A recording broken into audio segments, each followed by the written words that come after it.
করার লেগে এই ঘরে ডাকলি নাকি আমাকে বল। ঝগড়া করার লেগে কেন ডাকবো? তোকে শুবার লেগে ডাকলাম, চুপ করে শুয়ে পড়। বেশ লো শুচ্ছি আমি। ওটা আবার কি হয়েছে ওখানে বসে বসে? সেটা আমার মন, আমি রাতে ঘুমাইতেও পারি জেগে থাকতেও পারি। তোর ঘরে এসেছি, বাস ঝামেলা মিটে গেল, তুই শুই পড়। তুই কি গাড়িতে চাপা রে? এক লাত মারবো মুখে, গাল দিলি আমাকে। লাত মারবি তুই আমার মুখে? হ্যাঁ, তা গাল দিলি লাত কে তোকে চটি করেও মারতে পারি। বে এটা শুনগা গান মারাচ্ছিস নাকি তো?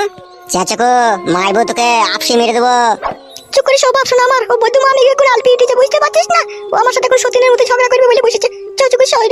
হ্যালো এই মাগি, এই ঘরে দেখি যে চলে এসেছি, আমি শুবো কি ঘুমবো সেটা আমি বুঝবো, তুই চুপ করে শো। বেরিয়ে কথা ঘুরবে, আমি ঘুমুছি, তুই চুপচাপ করে জেগেই থাক। হ্যাঁ ঠিক আছে, তুই শুই পড়।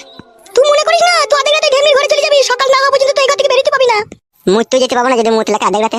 না তুই ঘরে কোনে মুত দিবে, তোকে মুততে যেতে হবে না। তুই মুততে যাওয়ার নাম করে ছুরির কাছে চলে যাবি। ঘরে কোন আবার মুতা হয় না, ঘর পাকা মারাজি নাকি তো? চুপ করে শো, চুপ করে শো, বুঝলি তো? আমার যখন মুত লাগবে ঠিক মুতে আবার চলে যাবে, তুই চুপ করে শো। তোর হলে বিশাল চোর বল, দুটো বিয়ে করলি। এ বাড়া, ঘুমবি না ঝগড়া করবি ইরি বিরি দিয়ে? আরে তুই